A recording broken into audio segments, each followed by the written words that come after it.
I'll write a simple and interesting 800-word story for part 1 of Why Humans Are Never Allowed to Fight in Galactic War Again, in third-person style using basic English. Why Humans Are Never Allowed to Fight in Galactic War Again. The stars twinkled in the night sky as something strange happened over Seoul. A massive ship, bigger than any building on Earth, appeared above the city. Its smooth metal surface reflected the city lights below. People pointed up and took pictures with their phones. Some ran away in fear, while others stood frozen in wonder. The next day, leaders from around the world gathered at the United Nations building in New York. Everyone was talking about the alien ship. On large screens, they watched as a message played in every language on Earth at once. We are the Galactic Coalition. We come in peace. We wish to meet with your leaders. The room fell silent. After hours of debate, they chose Commander Minji, Kim, to represent Earth. She was a smart military leader with a calm mind even in scary situations. 3 days later, Commander Kim stood in a special meeting room. Her heart beat fast as a door opened on the far wall. In walked 3 aliens. One looked like a tall, thin human but with blue skin. Another had 4 arms and big eyes. The third floated above the ground like a cloud of purple smoke. The blue alien spoke first. I am Admiral Tay of the Galactic Coalition. We are an alliance of 37 species from across the stars. We have watched your planet for many years. Commander Kim kept her face calm despite her surprise. Why have you chosen to reveal yourselves now? Because you are in danger, said Admiral Tay. A species called the Vex Imperium is moving through our part of space. They take planets and resources without care for those who live there. Your world is in their path. Minji listened as Admiral Tay explained how the Coalition had fought the Vex for 20 years. The Vex were winning. Many Coalition worlds had been lost. We offer Earth protection, said Admiral Tay. Join our coalition and we will defend your world. Over the next few weeks, Earth's leaders met with Coalition representatives. They learned about amazing technologies, faraway planets, and the growing threat of the Vex. Commander Kim spent hours studying information about both the Coalition and the Vex. One night, while reading Coalition battle reports, she noticed something important. You're losing because you fight by rules, she told Admiral Tay during their next meeting. The reports show your ships always attack in the same patterns. You never surprise the enemy. Admiral Tay seemed confused. War has proper forms. There are correct ways to engage in battle. Minji shook her head. On Earth, the side that wins is often the one that does what the enemy doesn't expect. Your species has many wars? Asked another Coalition member named Jun. Our entire history is filled with war, Minji answered honestly. The aliens looked at each other. Jun made a sound like gentle laughter. But you fight with such simple weapons. You haven't even left your own solar system. We don't need advanced weapons to understand. War, Minji said quietly. After 2 months of talks, Earth officially joined the Galactic Coalition. A ceremony was held in a large field outside of Seoul. Coalition ships hovered overhead as world leaders signed the agreement. Admiral Tay presented Earth with gifts of technology. These will help protect your world while we fight the Vex far. From here, as the ceremony ended, Commander Kim approached Admiral Tay with a request. I want to learn more about how the Coalition fights. Let me send some of our military people to observe your battles. Admiral Tay seemed surprised but agreed. You may send observers. It will help you understand the proper ways of galactic warfare. Later that night, as Commander Kim looked up at the stars from her apartment window, her second-in-command, Captain Do-hyun, joined her. They think we're just primitive humans who need protection, said Do-hyun. Minji nodded. They don't understand what it means to come from Earth. Should we tell them? Asked Do-hyun. No, Minji replied with a small smile. We'll show them instead. As she continued gazing at the stars, Commander Kim thought about human history. All the wars, all the strategies, all the unexpected victories against stronger enemies. The Coalition was losing their war because they fought the same way every time. Humans never did that. The Vex won't know what hit them, she whispered to herself. The Coalition had just invited the most creative warriors in the galaxy to join their fight. They just didn't know it yet. Here's a simple and interesting 800-word story for part 2 of Why Humans Are Never Allowed to Fight in Galactic War Again in third-person style using basic English. Why Humans Are Never Allowed to Fight in Galactic. War again 6 months after Earth joined the Galactic Coalition, things were not going well. The Vex Imperium had taken 3 more Coalition planets. Admiral Tay looked tired as he spoke to the Coalition War Council. We have lost the Orion sector. Our ships cannot break through their lines. The alien leaders argued loudly about what to do next. Commander Minji Kim sat quietly in the back of the room. She had spent months watching Coalition battles. They always used the same plans, the same moves, and they always lost. Finally, she stood up. Let humans help you fight. The room went silent. Then many alien leaders began to laugh. Humans have no experience with space battles, said a green-skinned leader. Your weapons are too simple, said another. Admiral Tay raised his hand for quiet. Commander Kim, we value Earth as part of our coalition, but your people are not ready for this kind of war. Minji walked to the front of the room. She touched a button, and the big screen showed pictures of Earth's many wars. For thousands of years, humans have fought each other. We've learned to adapt, to surprise our enemies, to win even when we seem weaker. She pointed to the battle map. The Vex expect you to attack in formation, following the rules of space. Battle. What if we didn't do that? The aliens looked confused. One asked, what do you mean not follow the rules? Let me send one small team of human soldiers to help defend Outpost Theta 9, Minji said. It's a small battle, low risk. See what we can do. After much argument, the council agreed. One small human team could join the defense of Outpost Theta 9, say a mining station on a small moon. The Vex were expected to attack it within days. Captain Do-hyun led a team of 20 human soldiers to the outpost. They arrived on a coalition ship and were given special suits that would let them breathe and fight in space. The coalition commander at the outpost, Officer Jin, did not look happy to see them. You will stay behind our ships and observe, he told Captain Do-hyun. This is not a place for untrained humans. Do-hyun smiled politely but said nothing. That night, he gathered his team in their quarters. They think we're here to watch, he said, but Commander Kim sent us to win. The team spread out a map of the space around the outpost. Sergeant Minho pointed to a field of asteroids nearby. The coalition ignores these because their ships are too big to move through them, he said. But in our smaller suits we could hide there, and the Vex would never expect an attack from inside the asteroid field, added Lieutenant Yunji. When the Vex ships appeared 2 days later, they came just as the coalition had predicted. 5 large ships moving in perfect formation. The coalition defense ships moved to meet them, also in perfect formation. The battle began. Red and blue energy beams flew between the ships. It looked like the coalition ships would lose, just like always. But something strange was happening. Small flashes of light appeared in the asteroid field. Then suddenly 2 Vex ships lost power and began to drift. On the main coalition ship, Officer Jin stared at his screens in confusion. What is happening? He asked. His second-in-command pointed to small dots moving from the asteroid field to the Vex ships. The humans. They're attaching devices to the Vex ships' engines. While the coalition and Vex fought their normal battle, Captain Do-hyun's team had moved through the asteroid field in their spacesuits. They carried small but powerful explosives. One by one, they attached the explosives to the engines of the Vex ships.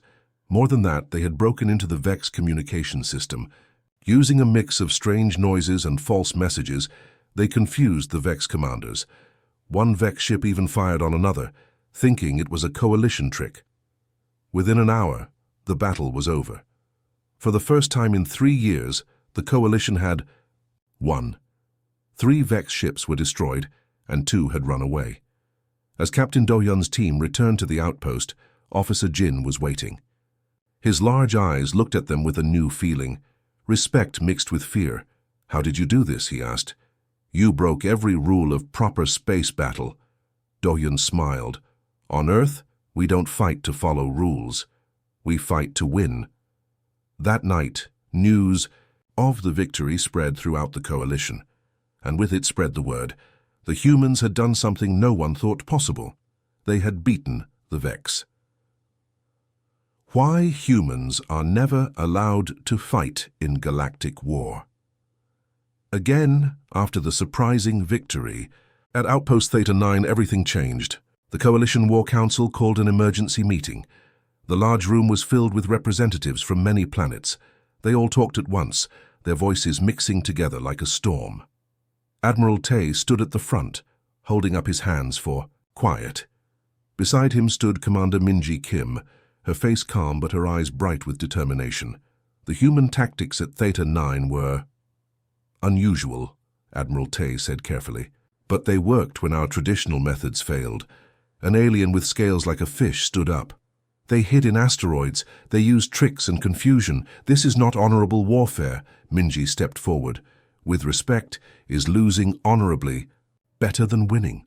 The room fell quiet. For 20 years, the Coalition had been losing to the Vex while fighting properly. Now humans had shown another way. We propose sending human teams to other battlefronts, Minji said. Give us your technology, and we will show you how to use it in ways the Vex won't expect. After much debate, the Council agreed. They were desperate, enough to try anything. Within weeks, human Special Forces teams were sent to 5 different areas where the Coalition was losing ground. Each team was given Coalition weapons and ships, but allowed to use them in the human way. Major Sun Wu led the team sent to defend Sector 7, where 3 habitable planets were under Vex attack. The Coalition commander there, Officer Hana, was not happy to see them. I hear you humans don't follow proper battle protocols, she said with disapproval. Sun Wu looked at the battle maps showing Vex ships surrounding the planets. We follow only one rule: protect innocent people by defeating the enemy. That night he gathered his team for planning. Lieutenant Yunji, an expert in quick, surprising attacks, pointed to the Vex supply lines. They bring fuel and weapons through this route, she said. The Coalition always attacks their battleships, but never these supply ships. Because supply ships are not military targets, Officer Hana said, looking shocked. Attacking them is not done. Captain Taeyong, who had studied the Vex language from Coalition records, had another idea. We can send false messages to confuse them, like at Theta 9. Over the next week, the human team put their plans into action. Small, fast ships attacked the Vex supply lines, cutting off fuel and weapons to their main fleet. Lieutenant Yunji's team planted explosives on key asteroids, then pushed them toward Vex positions, creating chaos. Captain Taeyong broke into the Vex communication systems again, sending messages that made some Vex ships retreat when they should attack. The Coalition officers watched in amazement and sometimes horror as the humans fought in ways they had never considered. The humans didn't line up their ships in formal battle lines. They hid and struck from unexpected directions. They focused on winning, not on following traditional space battle rules. Most shocking to the Coalition was how the humans were willing to sacrifice. When a critical Vex command ship was found, Sergeant Minho volunteered to fly a small ship directly into its communication array. You'll be killed, Officer Hana said. Maybe, Minho replied. But if it saves those planets and all, the people on them, it's worth it. In the end, Minho survived by ejecting at the last moment, but his willingness to sacrifice himself left the Coalition aliens speechless. They had never seen such behavior in battle. After 2 weeks of human-led fighting, the Vex withdrew from Sector 7. Similar reports came in from the other areas where humans were fighting. For the first time in years, the Coalition was winning. At Coalition headquarters, Commander Kim received the reports with satisfaction. She had known what would happen. Humans had been fighting each other for thousands of years. They had learned hard lessons about war that the Coalition species had never needed to learn. But she also saw the way Admiral Tay and others now looked at the humans, with a mixture of gratitude, respect, and something new: fear. Your people are effective warriors, Admiral Tay said quietly. Perhaps too effective, Minji smiled. We've only just begun to show you what humans can do. As more human teams were deployed across Coalition space, the Vex began to retreat. The storm had been unleashed, and the galaxy would never be the same. Why humans are never allowed to fight in Galactic War. Again, 3 months after humans began leading Coalition forces, the entire war had changed. The Vex Imperium was retreating. Across all fronts. For the first time in 2 decades, the coalition was winning. Commander Minji Kim stood before the Coalition War Council. The alien leaders looked at her with mixed feelings. They were happy about the victories, but worried about how they were won. "Your tactics are effective, but disturbing," said a tall alien with crystal-like skin. "Humans fight with no predictable pattern. It feels wrong." Minji pointed to the star map showing coalition territory regained from the Vex. "Results matter more than methods." The council reluctantly agreed. Human commanders were given even more authority in the war effort. Colonel Junho was put in charge of the largest coalition fleet ever assembled. Colonel Junho was different from other military leaders. He had grown up poor in a small fishing village. He hadn't learned war from books but from life. He knew how to survive when the odds were against him. His first act was to break up the big coalition ships into smaller, faster groups. The coalition. Officers protested. "Large ships in formation have always been our way," said Officer Kang, a veteran coalition commander. "That's why the Vex always beat you," Junho replied. "They know exactly what you'll do before you do it." Instead of attacking the main Vex fleet directly, Junho sent small, fast ships to hit different targets at the same time. The Vex couldn't predict where the next attack would come from. But Junho's most unusual strategy involved the planet Nexus 7. It was a major Vex command center, heavily protected by their strongest ships and weapons. The coalition had tried to capture it 3 times before and failed each time with heavy losses.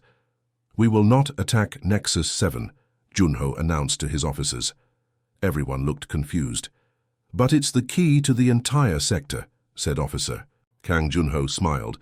"Exactly, the Vex expect us to attack it, so we won't." Instead, Junho ordered attacks on every planet and base around Nexus 7. His ships hit supply lines, communication centers, and smaller bases. They avoided the main Vex forces completely. The Vex commanders were confused.